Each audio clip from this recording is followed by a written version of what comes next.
कहने की वजह दूसरी ये है कि मेराज की रात जब आप सल्लल्लाहु अलैहि वसल्लम को अल्लाह पाक ने अर्श बरी पे बुलाया, जब मेरे महबूब वापस तशरीफ लाए, आगे कारगुजारी सुनाई, मक्का के मुशरिकीन ने मजाक उड़ाना शुरू कर दिया और हजरत अबू बकर सिद्दीक को कहा कि अबू बकर,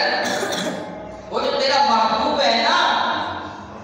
जिसके तू बड़े गुण गाता है, वो आज यूं कह रहा कि मैं रातों रात अर्शे बरी पर गया, अल्लाह से मुलाकात करके मैं वापस आ गया, क्या तू इस बात को तस्लीम करता है? हजरत अबू बकर ने एक लम्हे के लिए भी सोचे बगैर कहा कि हाँ, अबू बकर इस बात की गवाही देता है कि मेरा महबूब कभी भी झूठ नहीं बोल सकता।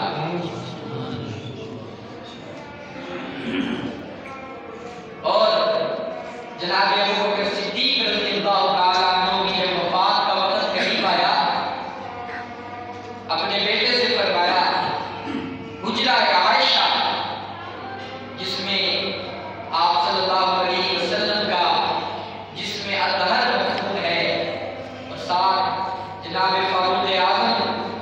आराम फरमा रहे हैं, वो हुजरा था जनाब सैयदा आयशा सिद्दीका था। आयशा सिद्दीका बेटी हैं जनाब सैयदना सिद्दीक अकबर की। जब वफात का वक्त करीब आया, अपने बेटे से फरमाया कि ऐ मेरे बेटे,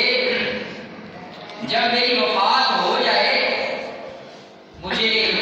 दफनाने से पहले मेरी चारपाई को रोजे के सामने रखना।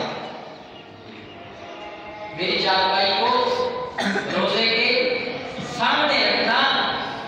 और अगर रोजे का दरवाजा खुद खुल जाए तो अबू बकर को अपने महबूब के साथ दफना देना, अगर रोजे का दरवाजा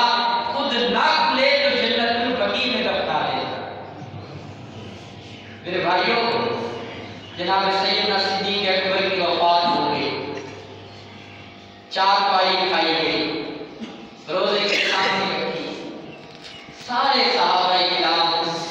टिकटिकी बांध कर रोजे की तरफ देख रहे हैं कि आज रोजे का दरवाजा कैसे खुलता है। फरमाया किसी देखते ही देखते रोजे का दरवाजा खुला, अंदर से आवाज आई कि हबीब को हबीब के साथ सुला। हजरत